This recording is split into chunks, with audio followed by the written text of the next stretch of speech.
This is an amazing group of people. You know, last night, Bill Hybel said maybe 1% of Christian donors have prioritized the poor in their giving. And you are the 1%.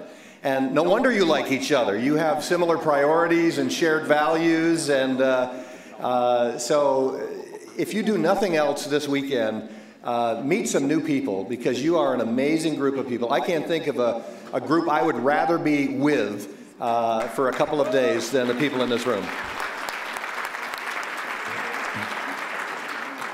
You know, when I say the words Harley Davidson, what are your word associations?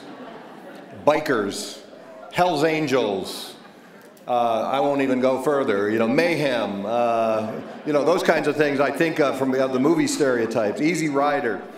And, but now when I think Harley Davidson, I think Jesus, I think clean water, I think economic development, and I think about our next speakers, Mark and Jennifer Smith. Because you see, Mark and Jennifer run a Harley Davidson dealership in Fort Worth, Texas. They are National Leadership Council members. They have 2 children, Julia and David. I don't know if they have mini Harleys for them to ride, maybe not yet, but they became NLC members in 2010 in the WASH sector, and last year they joined the economic development sector. So watch out, WASH sector members, because you're vulnerable to the other sectors stealing away your best advocates. But I think they're straddling both now. They couldn't stop with one sector. They wanted to become involved in another part as well. Now, since becoming NLC members, I'm not promising God's blessing on you when you become an NLC member, but there is a correlation, because their Harley store in 2011 and 2012 was ranked #1 in the country out of 700 plus Harley stores, and there had never been a store that had won the award twice, let alone twice back to back. So they're going for the three-peat this year, I think. So Mark and Jennifer are going to come up and share a story of how they became involved in the NLC and with World Vision, and also some thoughts from their recent vision trip to Ethiopia. They will celebrate their 15th anniversary in June. Mark and Jennifer.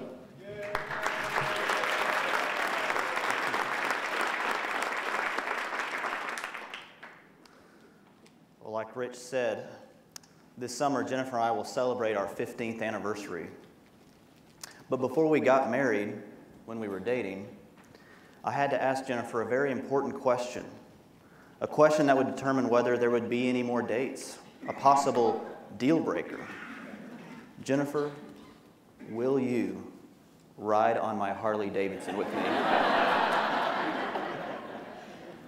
So as you can see, she said yes, and we've been riding together ever since.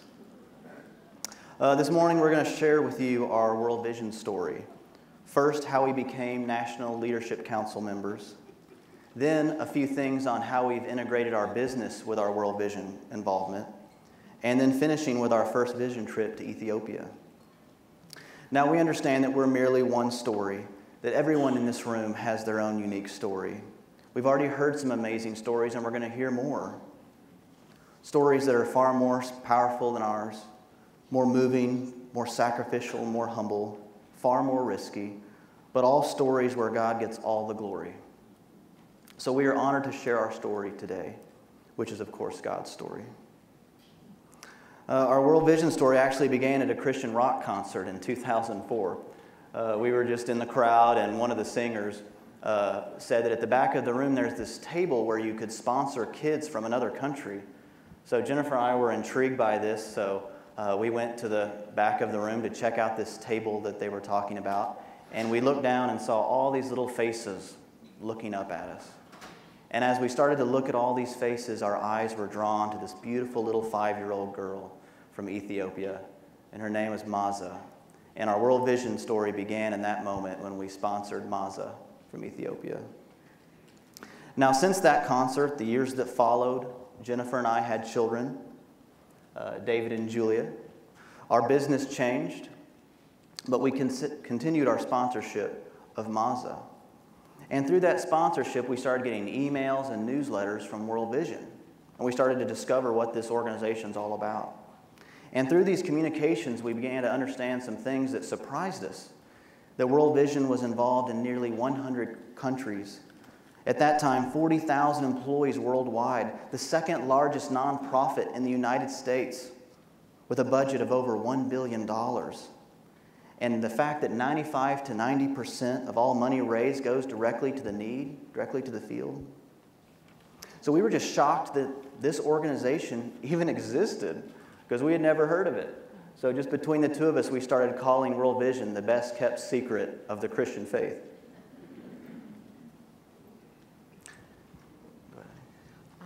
It was, we sponsored our child, and then in 2010 I purchased The Hole in Our Gospel.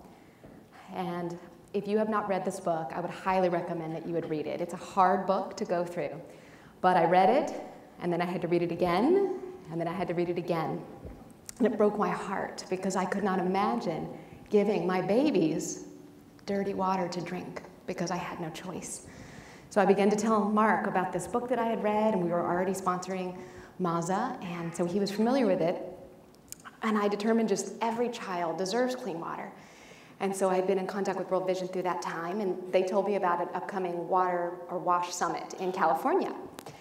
And this summit was in 2 weeks. And my husband's a pretty planned guy, pretty analytical, pretty straight. And so I came to him and with the babies and the clean water, and I said, honey, you see my heart. Can we go on this trip? And he said no. I was crushed. I'm a literalist, so that means no to me. And so I came to him later on that night and just explained to him how it's not a big deal, it wouldn't take that much time.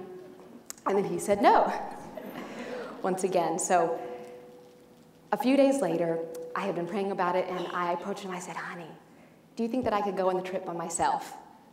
It would really mean so much to me. And he said no. What he said was, actually, you can't go alone because I feel like that we should go together. It's amazing how God's timing is everything. When we purchased the Harley-Davidson store in 2006, there was a considerable amount of blue sky debt that came with the purchase. And as a result of this debt, it put a significant amount of cash flow pressure on Jennifer and I every month. And it just so happened that the month after this California Wash Summit was to be the moment that I would make my last debt payment. So I was grateful to almost be out of debt for the first time in my 15 years of business ownership. But while we were in California, God began speaking to me in that still small voice. You see, at that conference, World Vision announced a new campaign that was about to launch soon, the For Every Child campaign. And as we heard more and more about this unbelievable campaign, this unbelievable rescue mission, we started to feel this pull inside. This pull that says, you have to be a part of this. But I fought it. I said, God, I am finally almost out from under it, out of debt. We just weathered this unbelievable recession storm. I'm finally almost able to live so much more comfortably, to operate our business so much more comfortably. We already give to our church and to charity, but God had other plans. As I wrestled over the decision, God confronted me with His Word. He used Matthew 19:21. A young rich man presses Jesus about how to gain eternal life. His answer is pretty direct. Sell your possessions and give to the poor. And if that wasn't enough, God used Luke 12:13-21 as the final blow. Jesus speaks of a man who was so successful that he built bigger and bigger barns to store all of his wealth so he could retire early and take life easy. But Jesus calls this man a fool. The man dies, leaves it all behind, and no one benefits from any of it. So after absorbing all this, God reminded me that the Harley store is His and not mine. The resources it produces are His and not mine. In Psalm 24:1, it says that the earth is the Lord's and everything in it. God affirmed me that if I trust Him with this first provision, this first post-debt provision, that He would take care of us. He didn't want some of that. He wanted all of it. So in the summer of 2010, we were obedient. we took the plunge. We joined the rescue mission. The same day that I walked into my bank, I wanted to hand that last payment personally to the banker. I'd been fantasizing about that for several years. But the very day that I handed him that last payment, we left the bank, we got in the car, we called World Vision, and we made our pledge to the For Every Child campaign. Now, almost 3 years later, I can say with all honesty that I don't regret that decision for a second. I cannot express how rewarding it is to know that every day when I go to work, I'm working for something far greater than myself. That our employees' work is directly furthering the kingdom of God. That every time they close a sale or turn a wrench in the service department or wait on a customer, that it's for something more. And the typical stresses and challenges that come with owning a business seem so much different now. You see, before the business was all about me, but now it's all about the least of these. I don't believe I could find a more rewarding job than that. So like we mentioned, we partnered with World Vision in 2010, and we felt led to become more involved and to be involved just beyond writing a check. So we realized that we had this business, this vehicle. We have about 4,000 original customers coming in every month and 25,000 Facebook fans, and how could we connect all these people with these people over here? So we held our first annual Water for Life ride. And you see all these Harley Davidsons, a lot of fun. We started that, it'll be 4 years ago this September. So we've done that ride 3 years annually, and you see we ride down the historic Fort Worth to Billy Bob's, largest honky-tonk of Texas. You gotta check it out if you're ever in Dallas, Fort Worth. Largest in the world. And so now it's been 3 years later and 3 rides later, and we've raised over $120,000 to bring clean water to these children. Thank you. You're so good.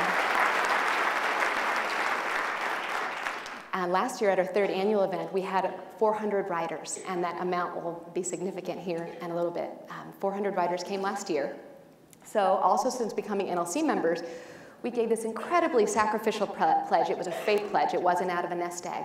And, but here down the line, God had just blessed us, and what seemed like a sacrifice was no longer a sacrifice. So he allowed us to double our pledge and to put that double towards an economic sector. So shortly after last year's World Vision Conference, we were invited to go on our first vision trip to Ethiopia. Now you would think that after all this, 2 pledges now to the For Every Child campaign and 3 of our Water for Life rides that we do through our dealership, that I'd be jumping at the opportunity to go on a vision trip. But that wasn't the case at all. I like just writing checks, and the thought of going over there was really something that I wasn't that excited about. And part of that was just a fear I had. I was afraid to go. I was afraid, what if I get over there and it's a disappointment for me? My perfectionist nature, what if I get over there and World Vision isn't what it's cracked up to be, and we've been giving so much and doing so much. But in January, we went. And having now gone, I can say that God did the exact opposite in me. I was absolutely blown away at what World Vision does out in the field. And I've come back 10 times more excited about partnering with World Vision. So now we're going to share a little bit about that trip. So 9 years ago, we were at that Christian rock concert. We never realized that this little girl, Maza, would be a part of our life. When we met her, or when we had her first little photo, she was 5, and we would get the updates each year, but in our mind, she's still 5. She's still this small little girl. We got to meet her in January, and she was this beautiful young woman. And she had skills, and she was in school doing well. She had a uniform. None of these things would have happened had it not been for World Vision. So it became so real to us at that trip. Also in the trip, we went to go to a drill site. And you can see our vests there. These are our enthusiast rider vests for our riding club called HOG, Harley Owners Group. And so we wanted to show the people that come to this annual ride that the dollars that they raised actually go to these children. So every year, we have the 400 riders last year signed this banner that says, I help provide a child clean water for life. So we all had them sign that, and as God would have it, there were actually 400 people in this village that were about to get clean water, directly related to the 400 at the ride last year, so that was very exciting for us. Okay, is this working? Okay. So while we were there, I had the opportunity to do a water walk. We pulled up to this stream. We were all in these SUVs. We all get out, and one of the World Vision staff members says that if you would like to participate in a water walk, you can do that now. And I thought, you know, I've been hearing about this for the last few years. I should try this. This would be a great thing to try. So I did my first my first water walk. So let me tell you a little bit about it. The picture on the left there is unfortunately a sight you see everywhere. It's children and women carrying these big, heavy jugs of water for miles, for hours and hours every day. And the picture on the right is the stream where we were, and the mother of this family who is filling up the jug. Now, when I volunteered for this, I did not realize that the water jug was a 25-liter jug. And a 25-liter jug weighs 55 pounds. So I was in for quite a journey. So I'm on my way here.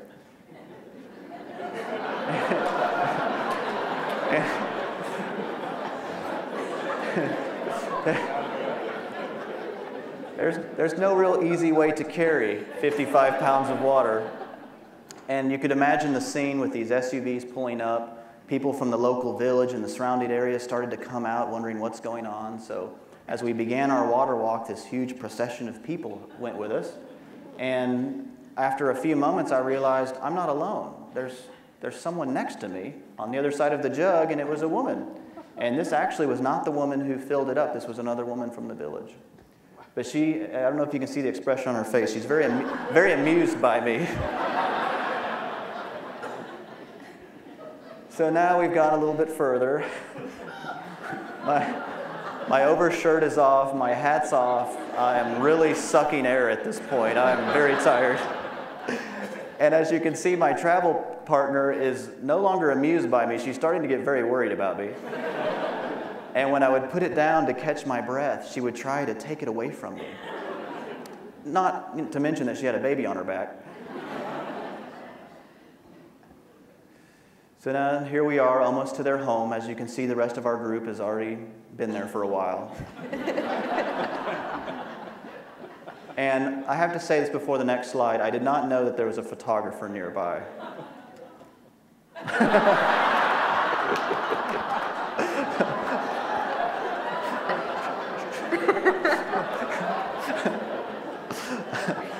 I was totally exhausted. So I'll come back to that photo. So after I caught my breath, we went inside to hear the story of the family that I carried the water for. And just for a split second, I was proud of the fact that I carried this water so the mother has to take one less trip with that big, heavy jug. But I only soon to discover that they lost a child just a few years ago from a waterborne disease, and that the father and one of the sons is showing early signs of trachoma, which is a disease that causes blindness from the water. So that really, really impacted us, and we'll say a little bit at the end about this area and their need for clean water. But I have to say this, while I was laying there on the ground, catching my breath with my eyes closed, I opened them. And as I opened them, standing over me was my travel partner, which I later learned her name, Burka. Burka was looking down at me with this baby, looking down at me. And I'm looking up at them, and she says something to me really sincerely while I'm laying on the ground. And right after she says it, all the people standing around started laughing. And I'm instantly wondering, well, what did she say? What did she say? And the World Vision staff members that were nearby kind of distanced themselves a little bit. So I finally got one of them. I said, no, you have to tell me what she said. So he looks around and he leans over and he says, she offered to bring you some milk to help your muscles and bones get stronger.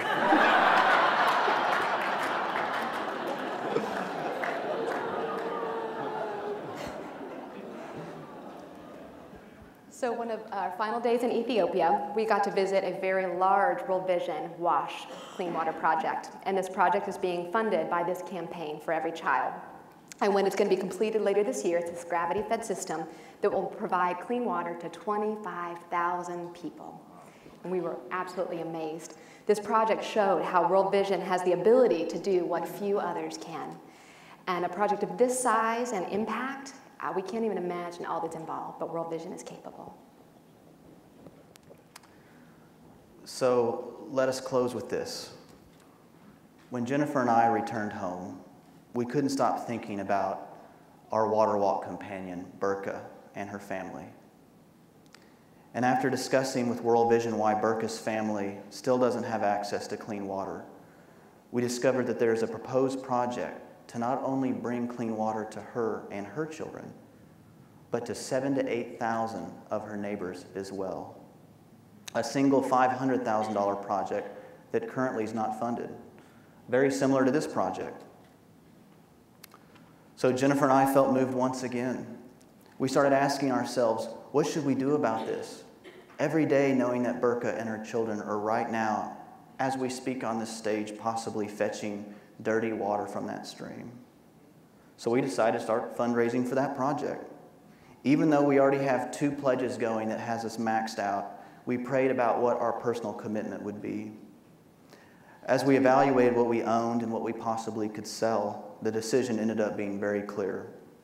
We decided to sell 2 sports cars that we own, the only 2 sports cars we own.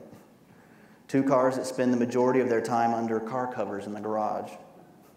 The pleasure from driving them a few days a month pales in comparison to the pleasure of knowing Burka's children will have clean water for the first time. Really, there's no comparison. The cars cover only a portion of the project. We have more work to do, but it's a start. So this is our World Vision story so far, God's World Vision story so far. This started, like many of you, with a child sponsorship, and then a World Vision conference that sparked our decision to pledge to this campaign, a conference that we almost didn't attend, thanks to me. Followed by our first World Vision trip together to Ethiopia, and now fundraising. So wherever you are on your journey with World Vision, please pray. Pray that God will reveal to you that next step. And once He's revealed it to you, go for it. Trust Him. Even if that step seems crazy. Crazy to your family, crazy to your friends, crazy to your banker, crazy to your CPA and your financial advisor, your retirement planner. In Randy Alcorn's book, The Treasure Principle, he says something that Jennifer and I both love. He says, I don't go to bed at night feeling that I've sacrificed that money. I go to bed feeling joy because there's nothing like giving. Thank you. God bless.